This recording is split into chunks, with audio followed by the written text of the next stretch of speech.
This is Alive and Sober with Reno C, and today I'm sitting down with my good buddy Arnie, and we are talking about what happens when God steps into a life that's been torn apart by addiction, and he actually starts rebuilding it from the inside out. We talk about that voice that used to drag us back into the darkness, and how Jesus becomes the voice that finally drowns all that out. This isn't about religion, it's about a relationship. It's about progress, not perfection. It's about the kind of change that comes from walking with God day after day, even when you feel like it's crawling. If you're searching for hope, I really believe this episode is for you. Welcome to Alive and Sober with Reno C, where real life, recovery, and faith collide. So people say that I've just traded one addiction for another. Let me explain to you why I'm not ashamed of that at all. Romans 1:16, for I am not ashamed of the gospel, because it is the power of God that brings salvation to everyone who believes. So Reno, what do you hope that listeners will gain from this story? Some people who have found and gotten involved in recovery don't have somebody or something they can get to every day or at any time. So I was like, how can I solve this? But just for the people who, one, are in recovery, to have a place outside of going to their group or going to their church or going to wherever they're going, to have them something in that time when something hits you, to be able to pull your phone out and go, boom. I remember listening to that before. I'm getting triggered by the same thing. How did Reno and the guest, or how did the community, what's their best way of dealing with it? And you get 5 drunks together with one drunk's problem, and you'll get to the bottom of it.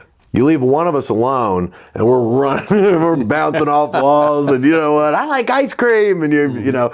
So especially me, there's no fix, man. It's progress. I'll never be fixed until my last breath. I'll never be what I want to be. But it's they say these in recovery groups too. You know, it's progress, not perfection. So I just want to give people little bits of progress, because there is a soul in everybody. And I don't believe there's anybody that's beyond redemption.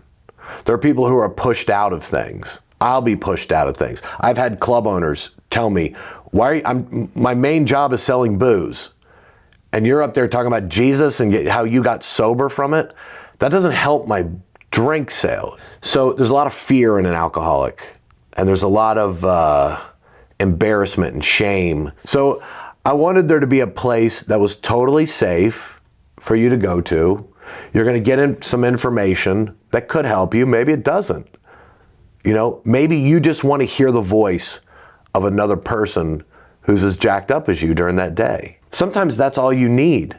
You know, as you move along in recovery, I may not go to my recovery group every day, but I'll talk to another alcoholic. I'll talk to somebody else, because I know I can come, like I live in Tennessee, I can come to a meeting anywhere in the country, and when I walk in there, I go, my people, man, I can say whatever I want, and nobody in here is going to judge me, because they're as jacked up as I am. You know what I mean? Oh, yeah. There's so much. And the other thing is, when I got into recovery, I noticed this, and this was my problem. I thought, when I went in and I'm looking at all these people that come from every facet of life you can possibly have. So I remember me thinking how much better I was than these dirty people that were in here, and look at this. Don't they know I'm on television? I mean, I do not belong in this place at all. That's how I felt. Like 2 or 3 weeks later, I had this feeling, oh no, you're exactly like all these people. You just had a job that celebrates it. You just had a lifestyle where you got paid and you were drunk. These people would go into work. If they went into work in the shape that I went out on stage in, they'd be in jail. I was like, I'm just like these people. But I had people that still loved me and that hadn't given up on me. And a lot of them were in recovery, which is probably why they didn't bail, because they're like, nah, I get it, Dan. You're a freak, you know. It's cool. But I had that. A lot of people don't. A lot of people they have nowhere to turn. And so in my little mind, I was like, well, if they could turn to something, what if I just brought other people in and had built this environment that took that little bit away. Even if they're listening for the wrong reason, even if they're listening just because I don't want to put the work in, I just want to hear what it is. Well, we can tell you what the work you have to do is. So I hope and pray. how do you handle the group that says, oh, Reno, you've just replaced one addiction, your alcohol, drug, whatever your addiction, with Jesus? Yeah. How do you answer that? Good. If you see me as being addicted to Jesus, I'm doing something right. I feel like I'm full of the guy, man. Like I feel like he's lifted me up. He saved my freaking life. I used to hear people go, I'm saved, I'm saved, I'm saved, I'm saved. And I'd be like, shut, you're not saved from anything. Look at you, right? I didn't know what being saved was. Then as I learned about it, it means your soul is saved for eternity. Beautiful. But not only am I working towards that and trying to concentrate on that, he saved me here too. He's saving me right now. I'm not drinking.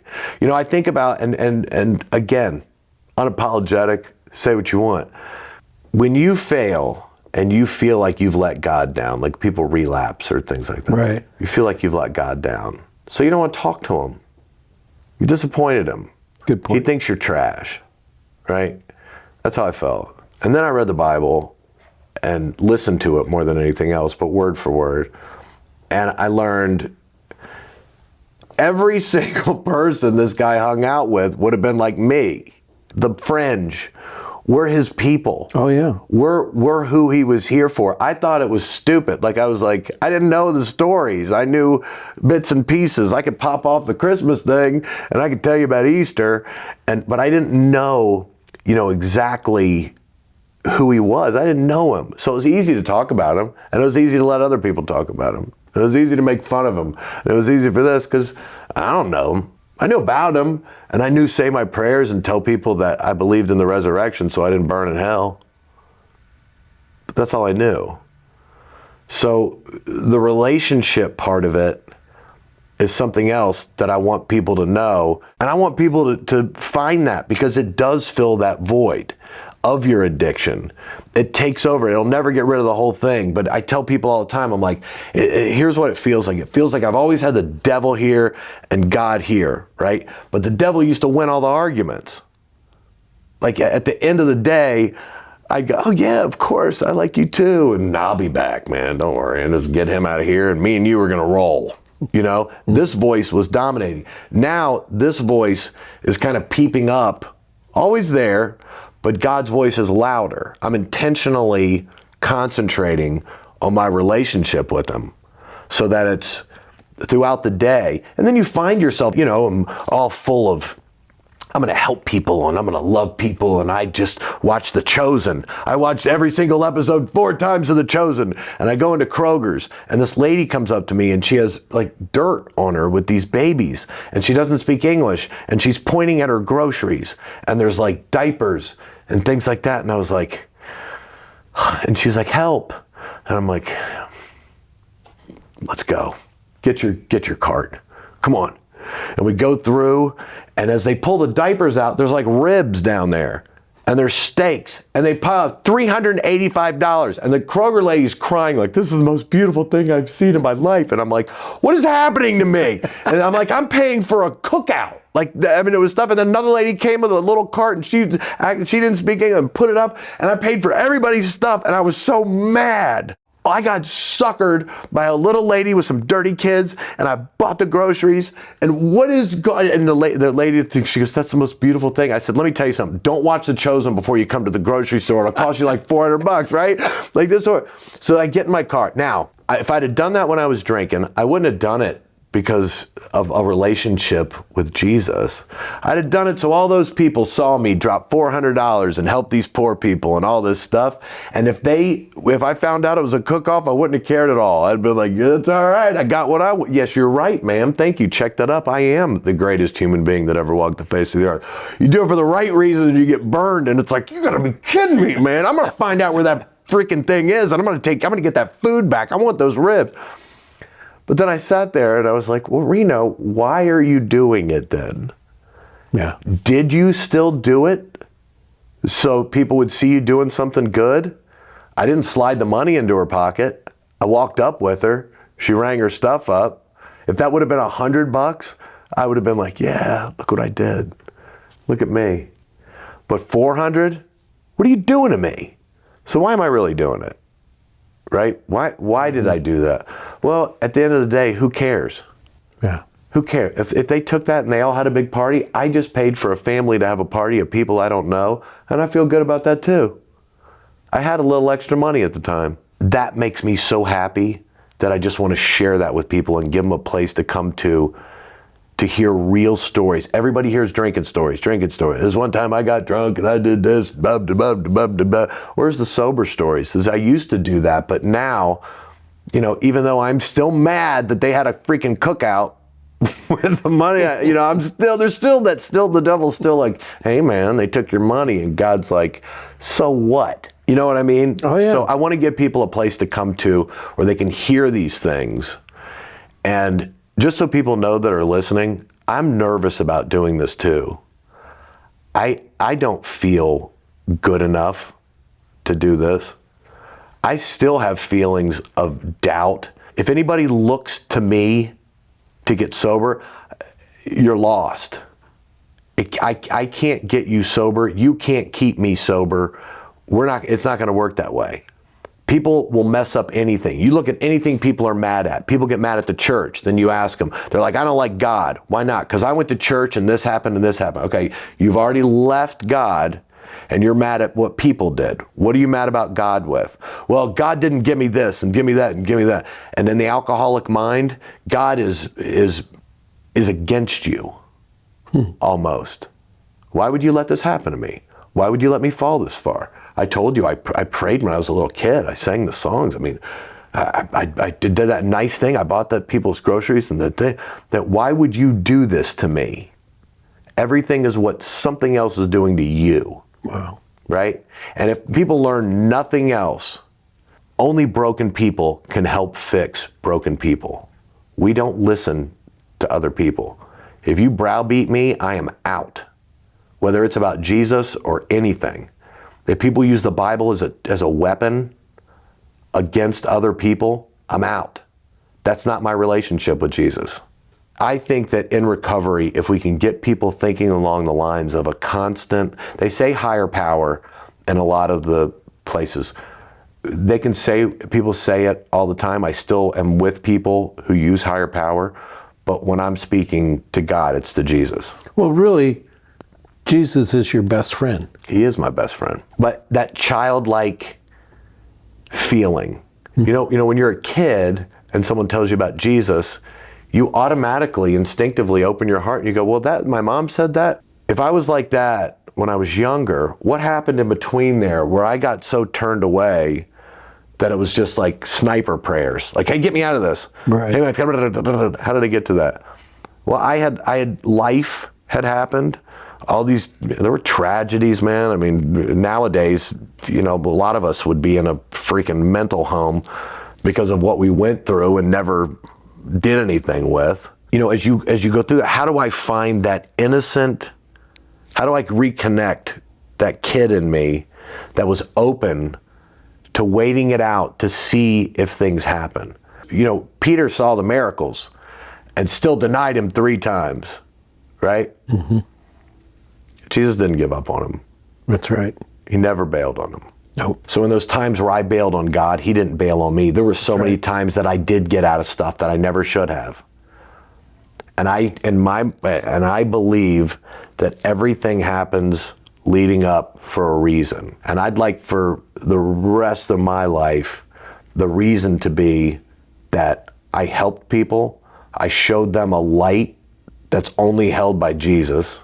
I found, for me personally, I don't speak for a group, or I only speak for myself, but I found that, and I just want people to feel it too, because it's so good.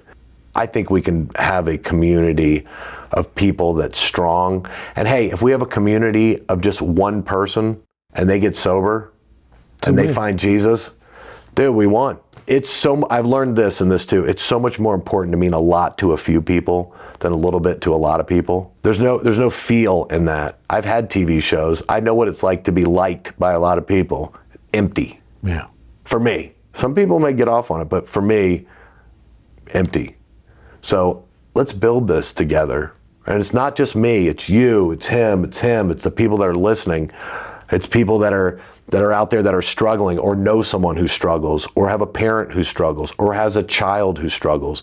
You know, we're not your end all be all by any means. This is just one seed of many. But if it can be a place that you can come to, find peace and solace, get a little Jesus in you and get your hearing from another broken mess who's just trying to better himself too and the people around him, this is your place.